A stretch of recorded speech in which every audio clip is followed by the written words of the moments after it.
this is a guard jump in an old professional wrestling match. And you do see this from time to time in the old footage. And I think it will definitely tickle any modern grapplers because everyone just does this kind of stuff now in jiu-jitsu and submission grappling tournaments. And for a guy like me who has a background in judo as well, like, black belt in BJJ, black belt in judo, I also spent like a hell of a lot of time in my high school wrestling room. Um, that drives me crazy. Um, it, I don't think it translates to real life in a lot of ways, although we do see guys like Crone Gracie successfully jump guard and finish MMA fights, or at least he did that early on in his career. Um, but it's funny to see this in a professional wrestling match, right? And I think they do this for theatrics partially, but um, there's a few things to keep in mind here. For one thing, there's the theatrical finish of getting like punched and slapped down, and that for me, ironically enough, that has a reflection of the possibility in reality. Like you can get slammed, you can get dake age, that's the name of the judo counter to a jumping guard where they just body slam you down, and you see things like that in MMA modern day. So, but another thing to keep in mind in a lot of these old professional wrestling matches, when it looks like someone was playing guard, quote unquote, a lot of the times what they were doing was they were either about to transition to body scissors, which is a pinning position, which also has a little bit of a punishment hold aspect to it. But what we would call a submission hold, um, there's even one of those nested in that people really don't train much these days, but you can still see it in the DNA of our process when you go to a tournament and you see that like rib compression submissions, like can openers and things like that, that those are illegal.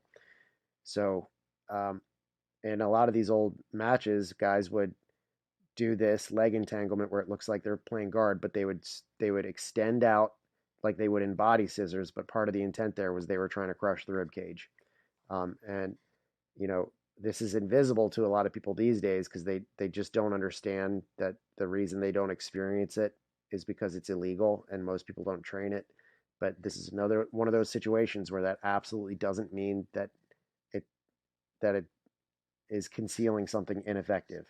People make it illegal because it's dangerous. Okay, so you can have someone in your quote unquote guard and very easily turn that into a hold where you can like severely damage or break the rib cage or parts of the rib cage. It's just not something that a lot of people do. But anytime you go to a tournament and you look at the rules matrix and you see that things like that are illegal, it's not for no reason. So they didn't make it illegal because it just doesn't work, but it's annoying. They're like, no, that can work so well that it can cause serious injury, and we don't want people's ribs breaking and like little bits of the ribs getting like poking into their lung or whatever. So um, that aside, it's just funny to see these guard jumps in old professional wrestling matches because you look at modern day grappling, and this is like all that a lot of athletes do in jiu-jitsu, right? To the point where it drives me crazy. But one of the ironies here is these are wrestlers, and presumably when they were doing like real athletic wrestling, like in high school or college or whatever else, presumably they know a lot of takedowns.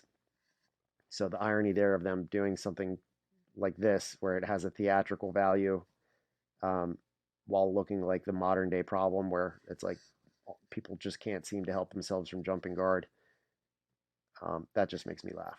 So that's 90% of the reason why I chose to highlight this little bit of footage. But also, the other part of that is again, there is the concealed possibility of the rib breaking submissions, and most people just don't seem to know about them because I don't know many people that train them these days.